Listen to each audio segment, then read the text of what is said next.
Hi ಸ್ನೇಹಿತರೆ, ತಮಗೆಲ್ಲರಿಗೂ Kannada quiz ಅಡ್ಡ ಚಾನೆಲ್ಗೆ ಸ್ವಾಗತ. ಸ್ನೇಹಿತರೆ, ನೀವು ನಮ್ಮ ಚಾನೆಲ್ಗೆ ಹೊಸಬರಾಗಿದ್ದರೆ ಇಂತಹ ಹೆಚ್ಚಿನ ಜಿಕೆ ವಿಡಿಯೋಗಳನ್ನು ವೀಕ್ಷಿಸಲು ನಮ್ಮ ಚಾನೆಲ್ ಅನ್ನು ಸಬ್ಸ್ಕ್ರೈಬ್ ಮಾಡಿಕೊಳ್ಳಿ. ಮೊದಲನೆಯ ಪ್ರಶ್ನೆ, ವಿಶ್ವದ ಅತಿ ಎತ್ತರದ ಪ್ರತಿಮೆಯಾದ ಏಕತಾ ಪ್ರತಿಮೆ ಭಾರತದ ಯಾವ ರಾಜ್ಯದಲ್ಲಿದೆ? ಆಪ್ಷನ್ಗಳು: ಎ.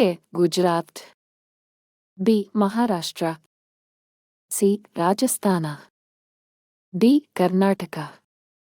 ಸರಿಯಾದ ಉತ್ತರ ಆಪ್ಷನ್ ಎ, ಗುಜರಾತ್. ಎರಡನೆಯ ಪ್ರಶ್ನೆ, ಹೈದರಾಬಾದ್ನಲ್ಲಿರುವ 216 ಅಡಿ ಎತ್ತರದ ಸಮಾನತೆಯ ಪ್ರತಿಮೆ ಯಾರ ಸ್ಮರಣಾರ್ಥ ನಿರ್ಮಿಸಲಾಗಿದೆ? ಆಪ್ಷನ್ಗಳು: ಎ. ಆದಿ ಶಂಕರಾಚಾರ್ಯರು, ಬಿ. ಶ್ರೀ ರಾಮಾನುಜಾಚಾರ್ಯರು, ಸಿ. ಬಸವಣ್ಣನವರು, ಡಿ. ಡಾ. ಬಿ.ಆರ್. ಅಂಬೇಡ್ಕರ್. ಸರಿಯಾದ ಉತ್ತರ ಆಪ್ಷನ್ ಬಿ, ಶ್ರೀ ರಾಮಾನುಜಾಚಾರ್ಯರು. ಮೂರನೇ ಪ್ರಶ್ನೆ, ರಾಜಸ್ಥಾನದ ನಾಥದ್ವಾರದಲ್ಲಿರುವ ವಿಶ್ವಾಸ ಸ್ವರೂಪಂ ಪ್ರತಿಮೆಯು ಯಾವ ದೇವರಿಗೆ ಸೇರಿದ್ದಾಗಿದೆ? ಆಪ್ಷನ್ಗಳು: A. Shrikrishna, B. Hanumantha, C. Shiva, D. Shri Vishnu.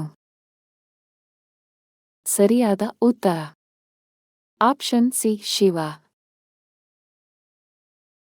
ನಾಲ್ಕನೇ ಪ್ರಶ್ನೆ, ಕರ್ನಾಟಕದ ಮುರುಡೇಶ್ವರದಲ್ಲಿರುವ ಶಿವನ ಪ್ರತಿಮೆಯು ವಿಶ್ವದ ಎಷ್ಟನೇ ಅತಿ ಎತ್ತರದ ಶಿವನ ಪ್ರತಿಮೆಯಾಗಿದೆ? ಆಪ್ಷನ್ಗಳು: ಎ.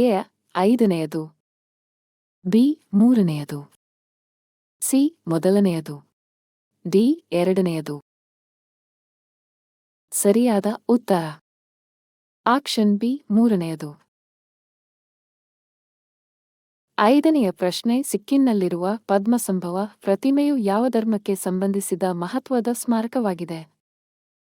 ಆಪ್ಷನ್ಗಳು: ಎ. ಹಿಂದೂ ಧರ್ಮ, ಬಿ. ಬೌದ್ಧ ಧರ್ಮ, ಸಿ. ಜೈನ ಧರ್ಮ, ಡಿ. ಸಿಖ್ ಧರ್ಮ. ಸರಿಯಾದ ಉತ್ತರ ಆಪ್ಷನ್ ಬಿ, ಬೌದ್ಧ ಧರ್ಮ. ಈ ವಿಡಿಯೋ ನಿಮಗೆ ಇಷ್ಟವಾಗಿದ್ದರೆ ಲೈಕ್ ಮಾಡುವುದರ ಜೊತೆಗೆ ಸಬ್ಸ್ಕ್ರೈಬ್ ಮಾಡಿ ಹಾಗೂ ಬೆಲ್ ಐಕಾನ್ ಅನ್ನು ಒತ್ತಿ. ಇನ್ನೂ ಹೆಚ್ಚಿನ ವಿಡಿಯೋಗಳನ್ನು ಮಾಡಲು ಸಪೋರ್ಟ್ ಮಾಡಿ. ಧನ್ಯವಾದಗಳು.